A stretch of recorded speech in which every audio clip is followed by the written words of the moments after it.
Hello friends. तो आज हम स्टार्ट करेंगे अपना नया डेमो जिसमें डेटाबेस माइग्रेशन के ऊपर बात करेंगे। तो हाउ डेटाबेस माइग्रेशन वर्क्स, तो हम इसका डेमो देखेंगे कि अगर मेरे पास ऑलरेडी एक माई एसक्यूएल डेटाबेस है, उस डेटाबेस को मुझे यहाँ पे दूसरे AWS RDS में सेम डेटाबेस को कॉपी करना है, ओके, और माइग्रेट करना है, तो कैसे होगा। और इस माइग्रेशन को बोलते हैं homogeneous. Why it is called the homogeneous? Because it's the same type of database. MySQL, इधर भी MySQL।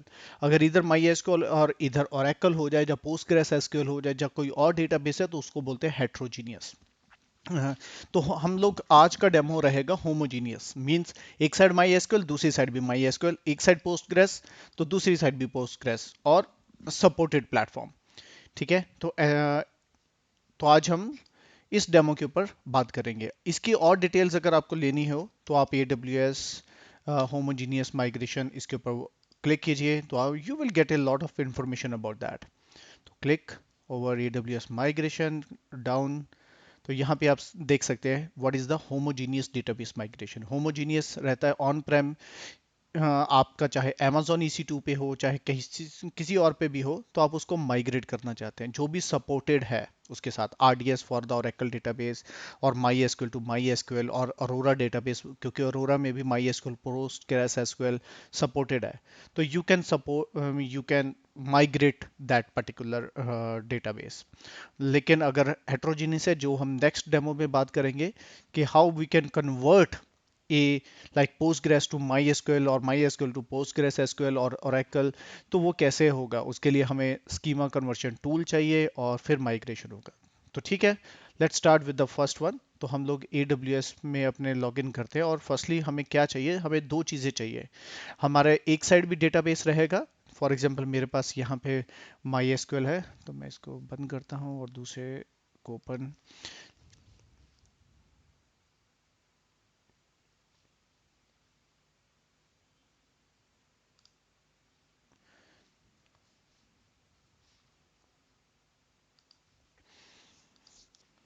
ओके। तो हम लोग यहाँ से इसको पर्टिकुलर MySQL एक डिप्लॉय करेंगे EC2 इंस्टेंस पे, और उसको RDS में कन्वर्ट करेंगे। तो ये MySQL कहीं पे भी हो सकता है, आपका Azure पे हो सकता है, आपके ऑन प्रेम पे हो सकता है, VMware पे हो सकता है, किसी पे भी हो सकता है। तो हाँ, इन आवर एग्जांपल मैं इसको एक EC2 इंस्टेंस क्रिएट करता हूँ, और उस EC2 इंस्टेंस में हम लोग इस particular AWS, not AWS sorry, on MySQL उसके ऊपर डिप्लॉय करेंगे। तो मैं कोई भी एक EC2 instance AMI Linux use करता हूँ। मैं MariaDB इंस्टॉल कर लूँगा, और MariaDB टू MariaDB कन्वर्ट कर लेंगे। तो यहाँ पे सिलेक्ट कीजिएगा T2 माइक्रो, तो tag name DB server, security group में आपको मेजरली दो पोर्ट्स ओपन करनी पड़ेंगी। तो पहला तो आपको 3306, so that it can be connected from any side. So what I will do, I will use my security group, so where all the policies are allowed, means all the ports are allowed, all traffic is allowed, so that I will not face any problem during the this particular demo. ठीक है। तो मैं इसमें keys use करता हूँ, कोई भी आप कीज़ जो भी आपको चाहिए आप यूज़ कर सकते हो। तो व्यू इंस्टेंसेस, तो ये आपका इंस्टेंस क्रिएट हो गया। सेम टाइम पे मैं क्या करता हूँ, एक RDS इंस्टेंस, क्योंकि हमें दूसरी साइड RDS चाहिए, तो मैं क्या करूँगा कि RDS को भी यहाँ पे क्रिएट कर देता हूँ।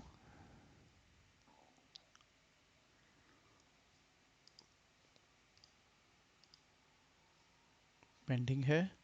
तो RDS इंस्टेंस पे भी एक मुझे क्रिएट करना है, क्योंकि मैं अगर वहाँ MariaDB इंस्टॉल करूँगा, तो मैं यहाँ पे भी MariaDB ही चूज करूंगा। तो मैं यहाँ पे MariaDB चूज करता हूँ।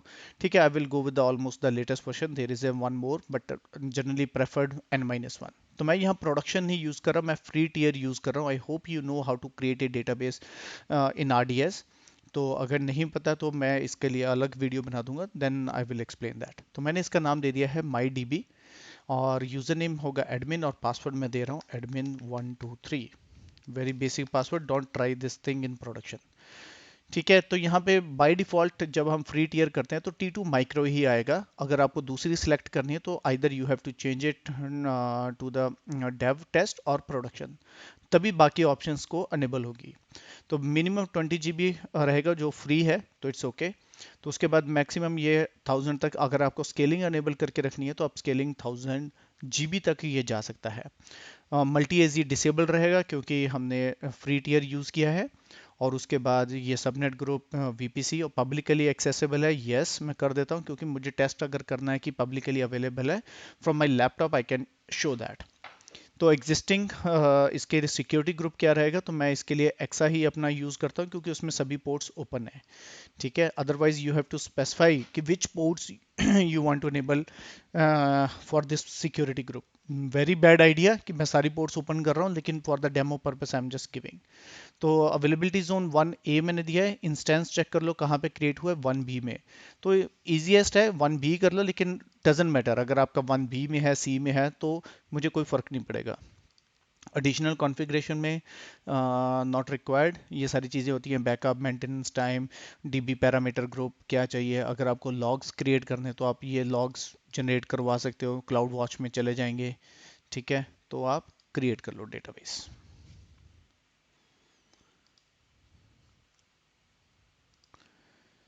तो ये डेटाबेस अभी क्रिएटिंग स्टेट में है। मीन टाइम मेरा इंस्टेंस क्रिएट हो गया, तो मैं इसके ऊपर डेटाबेस कनेक्ट बना देता हूँ। तो मैं इस पे लॉगिन करूँगा। Let me make my screen big.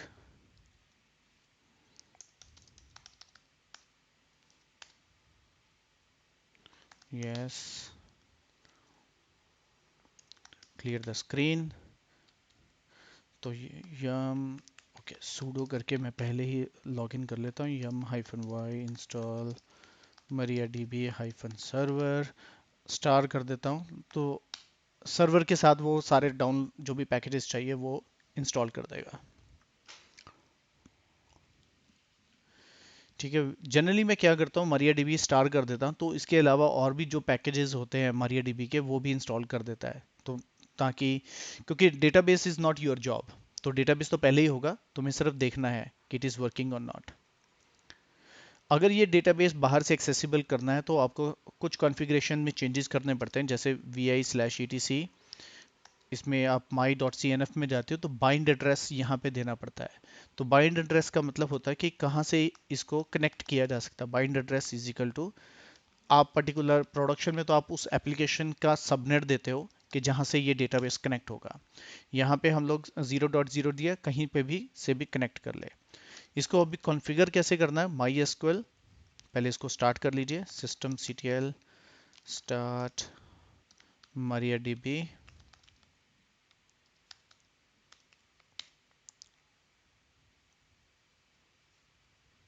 तो सिस्टम स्टार्ट हो गया। अभी my SQL underscore secure installation. तो ये पूछेगा कि करंट पासवर्ड क्या है, मेरा कोई पासवर्ड नहीं है, एंटर प्रेस किया, set new password, yes. New password क्या दिया मैंने, एडमिन 123, सेम पासवर्ड दिया जो मैंने वहां पे दिया है, डजेंट मैटर आप चेंज भी कर सकते हो। Remove anonymous users, it's up to you, no. Disable root login, no. Remove all the address, no. And reload tables now, yes. तो मैंने ये सारे डेटाबेस डिप्लॉय हो गया, अभी स्टार्ट भी हो गया। तो हम टेस्ट कैसे कर सकते हैं, my SQL hyphen U root, जो आपका यूजर है, यहाँ पे पासवर्ड पी एडमिन 123 दिया, yes I am able to log in. अभी मैं यहाँ पे क्लिक करता हूँ, show not click, just command दो शो डेटाबेसेस, आपको सारे डेटाबेस दिखा देगा जो एग्जिस्टिंग है। ठीक है, अभी मैं क्या करता हूँ, यहाँ पे एक डेटाबेस को कॉपी करता हूँ। तो कौन सा डेटाबेस है, लेट मी शो यू। तो यहाँ पे एक मेरे पास डेटाबेस है, मास्टर डेटाबेस। तो आप इसको, यहाँ पे बहुत सारे इन्होंने कम्युनिटी पे दे रखा है, तो आप इसको इस एम्प्लॉयज डेटाबेस को गिटहब से डाउनलोड कर सकते हो। ये है पूरा डेटाबेस। तो यहाँ पे आप जो employees.sql है, इसको पर्टिकुलर को डाउनलोड अगर करना चाहते हो तो आप यहाँ पे करके अपने पास रख सकते हो। तो that will help you. Okay, तो आपको बहुत सारा डेटाबेस एक साथ डालना हो तो आप ये कमांड भी यूज़ कर सकते हो। तो मैं let me show you how to use it. तो employees.sql मुझे ये पर्टिकुलर डाउनलोड करना है, राइट। तो इसमें ये सारे टेबल्स ऑलरेडी बने हुए हैं जो ये, तो बेस्ट वे है मैं इसको क्लोन कर लेता हूँ लोकल, लेट्स कॉपी इट। तो मैं यहाँ पे क्या करता हूँ, yum hyphen Y install git. तो क्योंकि गिट क्लोन करने के लिए मैं डाउनलोड लोकल लैपटॉप पे करके भी अपलोड कर सकता हूँ, that is up to you, आप लोग कैसे चाहते हो। क्योंकि मेरे लिए गिट क्लोन करना ज़्यादा मुझे ईजी लगेगा, तो मैं यहाँ पे क्लोन करके पूरा डेटाबेस यहाँ पे कॉपी कर लूँगा। ठीक है, तो पूरे की पूरी रेपोजिटरी यहाँ पे आ गई, C D test D B. अगर मैं इसके अंदर जाता हूँ तो इसके अंदर बहुत सारे ये डॉट एसक्यूएल, मुझे एम्प्लॉयज़ डॉट एसक्यूएल चाहिए। ठीक है, अगर मैं एम्प्लॉय डॉट एसक्यूएल कर, अभी मुझे ये एम्प्लॉय डॉट एसक्यूएल मुझे अपने डेटाबेस में कैसे लेके जाना है, सिंपल कमांड है my SQL hyphen U root hyphen P password, इस साइन को एम्प्लॉयज़ डॉट एसक्यूएल, तो ये डेटाबेस ऑटोमेटिकली वहां पे जाएगा। और ये पासवर्ड पूछ रहा है admin123, तो देखिए डेटाबेस मेरा लोड होना शुरू हो गया। तो ये डेटाबेस ऑटोमेटिकली मेरे एग्जिस्टिंग डेटाबेस में चला जाएगा। ठीक है, तो माई एसक्यूएल में एक नया डेटाबेस बनने जा रहा है एम्प्लॉयज। तो ये काफी बड़ा, इसमें आई थिंक 3 और 4 lakhs रिकॉर्ड रहते हैं। तो it is very huge database, so that you can see really. तो अभी अगर आपको देखना हो तो कैसे वर्क करता है, तो माई एसक्यूएल पे लॉगिन कीजिए, admin123 शो डेटाबेसेस। तो देखिए एक नया डेटाबेस बन के आ गया। अभी यूज कीजिए, मतलब इस डेटाबेस को कैसे यूज करना, तो इसमें कमांड होती है यूज एम्प्लॉयज। तो पर्टिकुलर इस डेटाबेस को यूज करेगा शो टेबल्स। तो अगर मैं टेबल्स देखता हूँ तो बहुत सारे टेबल्स हैं। अगर मैं एम्प्लॉयज का यहाँ पे देखता हूँ, सिलेक्ट स्टार फ्रॉम एम्प्लॉयज, अगर मैं ये क्वेरी रन करता हूँ तो सारे एम्प्लॉयज की लिस्ट दिखा देगा। It's huge. देखो ये चलती रहेगी काफी टाइम तक, क्योंकि जो रिकॉर्ड्स हैं वो रिकॉर्ड इन द लैक्स। ठीक है, तो ये डमी डेटा है, किसी ने बना रखा है। तो अभी आप देखिए 65,000, 68,000, 90,000, 1 लाख हो गया। ठीक है, अभी 2 लाख हो गया, 2 लैक्स 40,000, अभी 3 लैक्स क्रॉस करने वाला है। तो ये सारा डेटाबेस टोटल अगर आप देखोगे तो कितना हो गया, you can calculate, I think somewhere 5 lakhs records are there. ठीक है, तो टोटल रोज इसने जितनी भी दिखाई है। ओके, तो अभी हमने डेटाबेस देख लिया, इससे एग्जिट करते हैं। एक टेस्टिंग सिर्फ मैं करता हूँ हमेशा कि इसको चेक कर लेता हूँ ये बाहर से एक्सेसिबल है या नहीं है, कहीं कोई प्रॉब्लम ना हो। तो मैं क्या करता हूँ, इसका नाम लेता हूँ कॉपी, आईपी भी आप ले सकते हो। मेरे लोकल मशीन पे यहाँ पे इंस्टॉल्ड है माई एसक्यूएल। ठीक है, तो मैं इसको बड़ा करता हूँ। तो मैं इसको कनेक्ट करने की कोशिश करता हूँ, माई एसक्यूएल हाइफन एच ये नाम दिया, हाइफन यू रूट है, हाइफन पी पासवर्ड। देखते हैं वो मुझे कनेक्ट करने देता है या नहीं। तो यहाँ पे कनेक्ट करने नहीं दे रहा, you are not allowed to connect to this Maria DB server. By default क्या होता है कि you have to grant the permission here. ठीक है, अपने डेटाबेस में जब तक आप परमिशन ग्रांट नहीं करते तो ये अलाउ नहीं करता। तो मैं इसमें लॉगिन करता हूँ, admin123। अभी मैं आपको एक कमांड बताता हूँ, आई विल ऐड और share with all of you. तो ये आपको कमांड पहली रन करनी है, create user root identified by, ये यहाँ पे आप पासवर्ड दे देते हो। तो एक ये हो गई, और दूसरी आपको एक और कमांड देनी होती है, परमिशन सभी grant all privilege on star, जहाँ पे रूट यूजर होगा उसको सारी परमिशन देनी है। ठीक है, तो आप ये करके बाहर आ जाइए। अभी हम दूसरे सिस्टम से फिर से ट्राई करेंगे, admin123, late me try if it is working, yes now it is working. तो अभी मैं बाहर से भी कहीं से भी बैठ के शो डेटाबेसेस में इसको देख सकता हूँ, शो डेटाबेसेस। तो यहाँ पे देखिए आप एम्प्लॉय, ये अभी मैंने अपने लैपटॉप से कनेक्ट किया है डायरेक्टली। ठीक है, चलो back on to our server. तो हमारा डेटाबेस यहाँ पे रेडी है। तो अभी हमें दूसरी साइड क्या है, आरडीएस। आरडीएस मेरा ऑलरेडी रेडी हो चुका होगा अभी तक, yes it is banking up. तो यहाँ पे देखिए अभी ये आरडीएस क्रिएटेड है। ओके, तो ये एंड पॉइंट मुझे मिल गया है, ये पोर्ट है, तो it is working, that's all. तो अभी तीसरा हमें चाहिए DMs, database management migration service. तो हम इसको ओपन करते हैं। तो माइग्रेशन सर्विस में हमें सबसे पहले माइग्रेशन कैसे होगी तो अंडरस्टैंड उसको करें। तो हम लोग अभी बात कर रहे हैं होमोजीनियस एनवायरनमेंट के ऊपर, ठीक है। तो आपको एक रेप्लिकेशन इंस्टेंस क्रिएट करना है।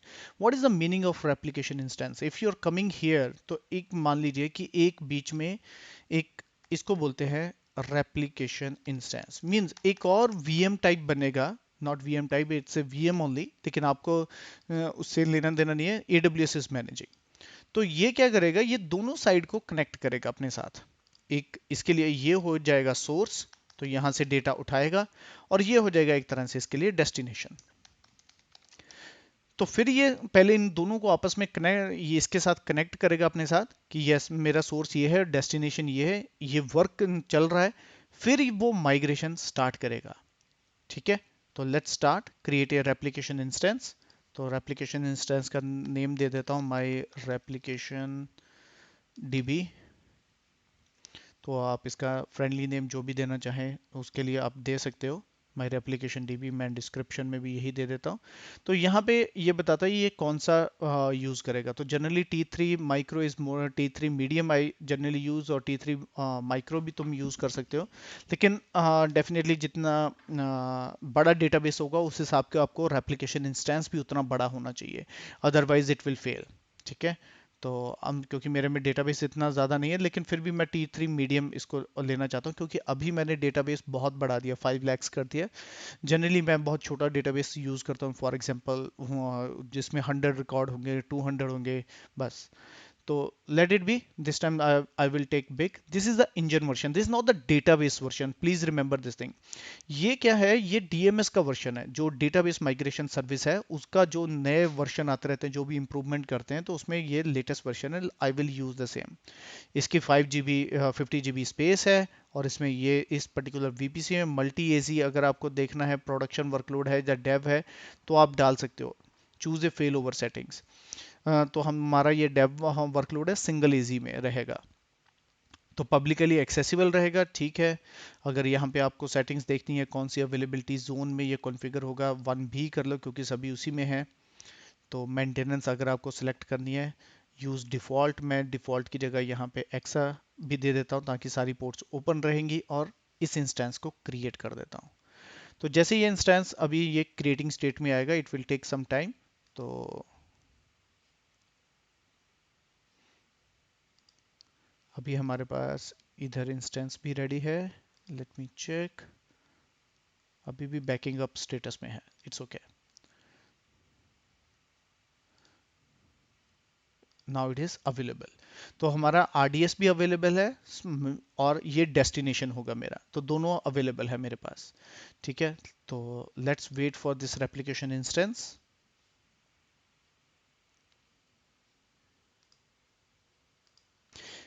Now it is available, so we can start our work. So you can see here it is available.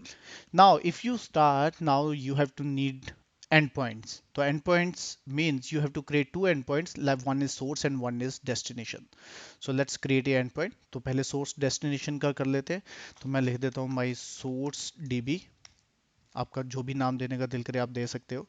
तो मेरा source db कौन सा है, MariaDB। तो मैं यहाँ पे सिलेक्ट करता हूँ MariaDB, और यहाँ पे चूज, मैं मैनुअली उसको दे रहा हूँ कि कहाँ से वो उसको उठाएगा। तो इसका सर्वर नेम क्या होगा, ये है, ये सेम इसका सर्वर नेम है दिया। पोर्ट नंबर डेफिनेटली 3306 पे इट इज़ वर्किंग।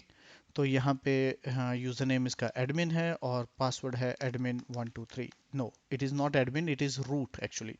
याद रखिएगा, एडमिन हमारा RDS का है, इसका नहीं।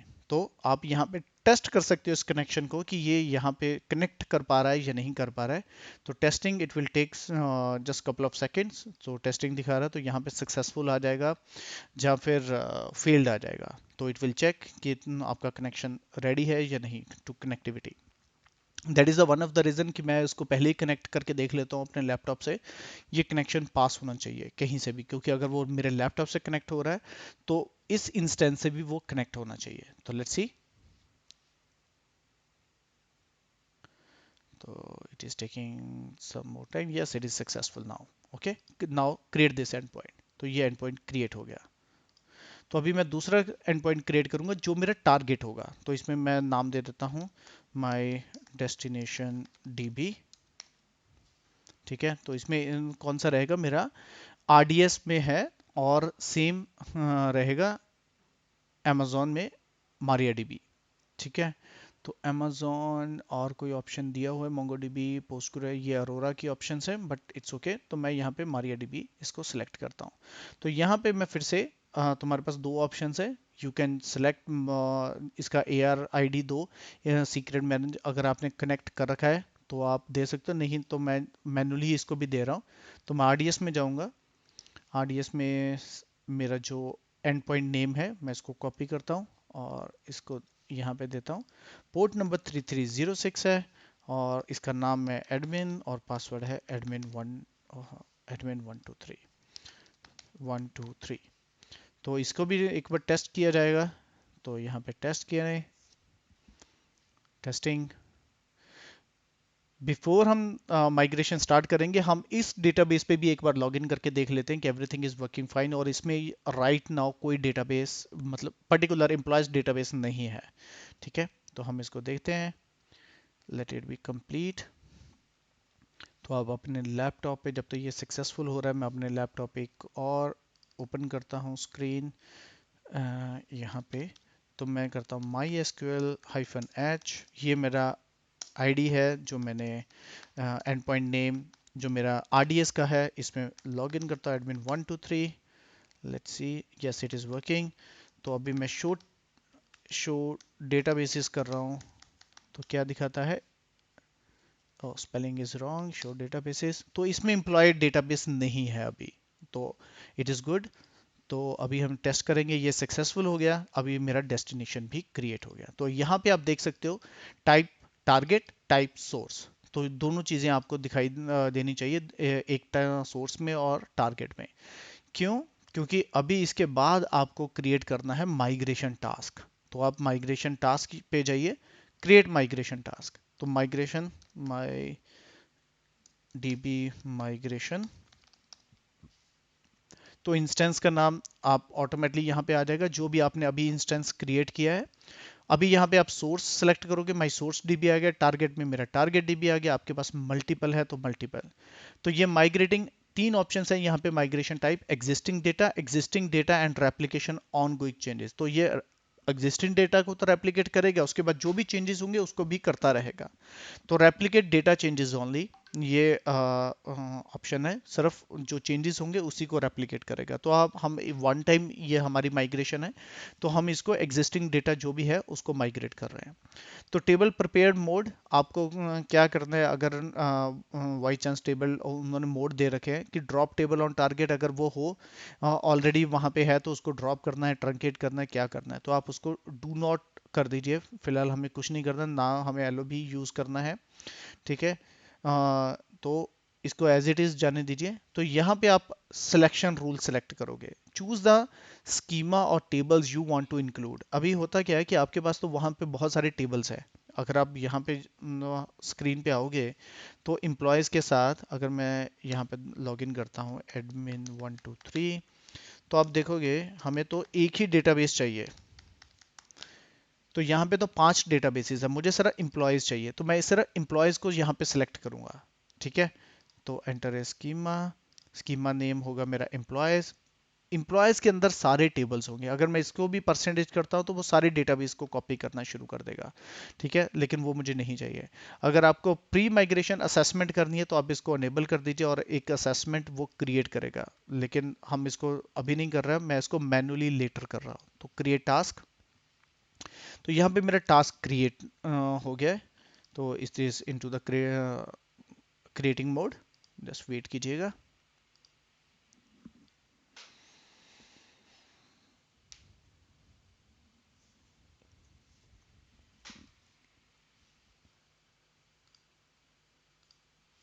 Okay, now it is ready. तो हम लोग इस पे क्लिक करो. तो अभी आप देख रहे हो कि it is in ready state. तो अभी हमें टेबल स्टैटिक्स देखो, यहाँ पे कुछ नहीं है. तो मैपिंग रूल्स आप देख रहे हो, तो हमने यहाँ पे दे रखा है एम्प्लॉयज। तो लेट्स स्टार्ट इट। तो स्टार्ट कैसे करना है, तो आप एक्शंस में जाइए, यहाँ पे रीस्टार्ट और रिज्यूम पे क्लिक कीजिए। तो अभी ये स्टार्टिंग मोड में आ गया। ठीक है, जैसे ही स्टार्टिंग मोड में आएगा तो आप इसको रिफ्रेश कीजिए, तो यहाँ पे आपको टेबल्स दिखाई देने शुरू होंगे, टेबल स्टैटिक्स। तो वो दोनों से कनेक्ट, जब एक से कनेक्ट करेगा तो वो यहाँ पे स्टैटिक्स कितनी रोज हैं, क्या हो रहा है, no table statistics record found, just wait for couple of more seconds, it is just starting.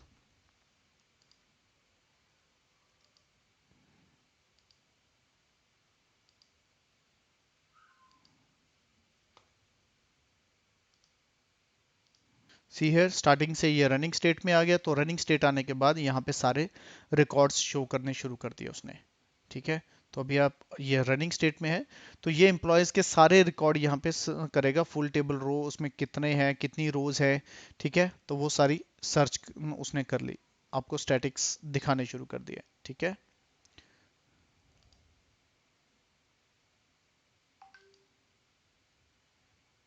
तो मैं फिर भी एक बार डेस्टिनेशन अपने उस पे जाता हूँ, आरडीएस के ऊपर। तो यहाँ से अभी दूसरे टेबल यहाँ पे जाता हूँ, यहाँ पे सिर्फ 4 ही टेबल थे, अभी शो डेटाबेसेस करता हूँ, तो देखता हूँ क्या आता है। तो it is in busy state because definitely अभी कॉपी हो रहे होंगे, तो इट इज़ टेकिंग टाइम।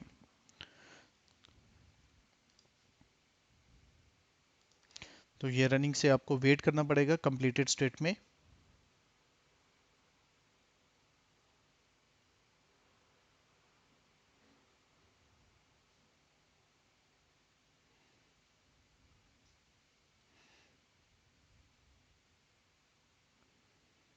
देखिए ये लोड कंप्लीट हो गया अभी, तो जितना आपका माइग्रेशन था it is completed.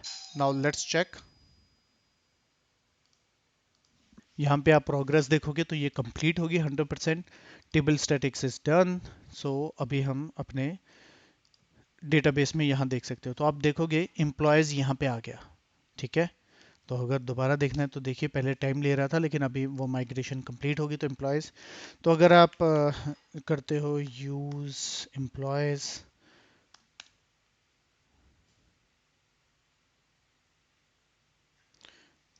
Show tables, तो यहाँ दिखाई दे रहा है आपको एम्प्लॉयज भी। तो इस सेम कर दीजिए, सेलेक्ट स्टार फ्रॉम एम्प्लॉयज, जो हमने पहले भी देखा था। तो ये बहुत सारे रिकॉर्ड आएंगे। तो पिछली बार अगर आपको याद होगा तो हमने कितने रिकॉर्ड देखे थे यहाँ पे, 499999, राइट। तो अभी हम चेक करेंगे कि इसमें सारे रिकॉर्ड्स हैं या नहीं है। तो सेम रिकॉर्ड्स इसमें भी आ गए, लास्ट सचिन यही था लास्ट रिकॉर्ड, तो इसमें भी चेक करते हैं, लास्ट रिकॉर्ड यही है। तो it means our migration is completed. तो नेक्स्ट डेमो में हम लोग देखेंगे कि हम लोग कैसे हेट्रोजीनियस इन्वायरमेंट को करते हैं। जैसे अभी मेरा माई एसक्यूएल है, तो मुझे माई एसक्यूएल से दूसरे में कन्वर्ट करना है, तो we will see in that. अभी एक दो चीज़ें और मैं आपको बता देता हूँ। जैसे प्री माइग्रेशन असेसमेंट होता है, तो अगर आपको प्री माइग्रेशन असेसमेंट करना है तो आप उसको एक बार असेसमेंट कर सकते हैं, इसको स्टोर कर सकते हैं अपने S3 बकेट में। तो अब जो भी आपके पास बकेट है, फॉर एग्जांपल मैं एक बकेट चूज कर लेता हूँ, AWS, मैं इसी को यूज कर लेते AWS माइग्रेशन बैच। तो मैं इसी बकेट को चूज करता हूँ, तो यहाँ पे एक असेसमेंट रिपोर्ट चली जाएगी करने से पहले। तो आपको करने से पहले पता लग जाता है कि कोई प्रॉब्लम है या नहीं है। ठीक है, तो अभी ये उसको कनेक्ट करना, I am role that can access your S3 bucket. तो मैं यहाँ पे, मेरे पास बहुत सारे रोल होंगे, but let me find out. DMS S3 role, I think this will work, let me try. तो यहाँ पे क्या होता है कि एक आपकी असेसमेंट रिपोर्ट जनरेट होती है, जो आपके वहाँ पे चली जाती है, और आप माइग्रेशन करने से पहले देख लेते हो कि कोई अनसपोर्टेड डेटा टाइप्स तो नहीं है, जो मान लो आपके नए पे नहीं जाएगा, आपको मैनुअली डेटा टाइप्स क्रिएट करने पड़ेंगे। तो कोई LOBs लार्ज ऑब्जेक्ट्स हैं, तो उसको देखना होता है कि जो आपको नहीं जा सकते। तो ये पास्ट हो गया। अभी ये दो स्टेटस रह रहे हैं, ये भी पास्ट हो गए। ठीक है, तो ये अभी रनिंग स्टेट में है, ये भी पास स्टेटस पास्ट आ गया। तो अभी आप इस माइग्रेशन S3 बकेट में जाइएगा। सो S3 बकेट में अभी जो क्रिएट हुआ है, ओके, तो आप अगर बकेट में देख रहे हो इस टाइम, तो यहाँ पे जाइए। तो यहाँ पे एक फोल्डर क्रिएट हुआ है जो यूज़ है। तो if you click over here तो यू कैन सी, तो मैंने एक नई रिपोर्ट बनाई है। आप इसको make it public, make public via ACL में यहाँ पे पब्लिक बना दीजिए। तो पब्लिक बनाने के बाद information no longer will be after you navigate away from this page.